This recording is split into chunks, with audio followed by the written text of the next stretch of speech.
Hi guys, welcome back to my channel if you're new here and do not know, my name is Cara and I make lifestyle, booktube and vlog videos, and today we're going to be doing a review of The Kiss Quotient by Allen Unwin. I'm not sure how to pronounce the last name, but this book, let me just say, it's about to get 5 degrees hotter in this video.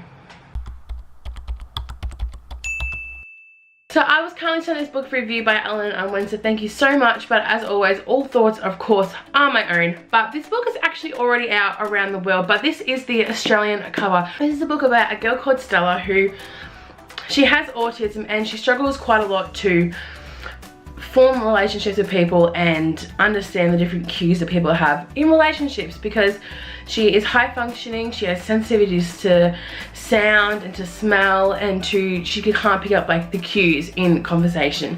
So Stella has been struggling to find a partner, and when she's been having like romantic relationships with guys, more than often than not, it's more about what the guys want and they can't take advantage of her. So she has this plan to hire an escort, and his name is Michael. So we have our two main characters, Stella and Michael is kind of hired to teach her the ropes of sex and the basics that she needs to know to have a solid relationship. Now, when I read the blurb of this, which I'm going to read to you in a second, I did not think this was going to be as like risque as it was, but I loved it. So I'm going to give you the blurb. Stella Lane thinks mathematics is the only thing that unites the universe. She comes up with algorithms to predict customer purchases, a job that has given her more money than she knows what to do and far less experience in the dating department than the average 30-year-old. It doesn't help that Stella has Asperger's, and French kissing reminds her of a shark getting its teeth cleaned by a pilot fish. Her conclusion: she needs lots of practice with a professional, which is why she hires escort Michael Fan. Gorgeous and conflicted, Michael can't afford to turn down Stella's offer and agrees to help her check off all the boxes of her lesson plans, from foreplay to more than missionary position. Before long, Stella not only learns to appreciate his kisses, but to crave all the other things he's making her feel. Their no-nonsense partnership starts making a strange kind of sense, and that pattern that emerges will convince Stella that love is the best kind of magic.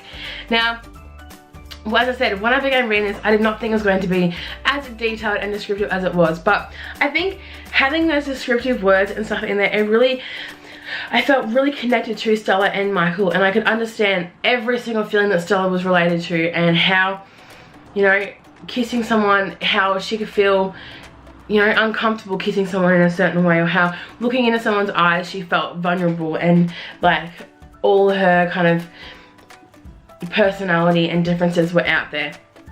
But I loved Michael. Michael was a character who, he knew what he wanted and he went to get it, and there was a bit of a kind of, I wouldn't say a plot twist, but a reason as to why Michael is an escort.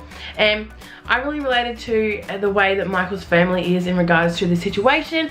I don't want to spoil it because like I didn't expect it when I started reading the book, but Michael does have a reason to be kind of the way he is, and seeing Stella and Michael's relationship develop throughout the book and not just as an escort was really sweet. And I really appreciated how the character Quan, who's Michael's best friend, understood that Stella was autistic because his brother was autistic, and how the things he could do to make Stella feel more comfortable, you know, not taking her into loud environments, not taking her to things with bright flashing lights, not wearing certain colognes and perfumes because it made her senses go like on overdrive. And I just really enjoyed how like the own voices representation in this was so good. And actually in the back, which was quite astounding, the author Helen actually has autism herself, and how she used that to portray how she thinks Stella would be dating in real life and experiencing sex and all the magic and stuff that comes with it, just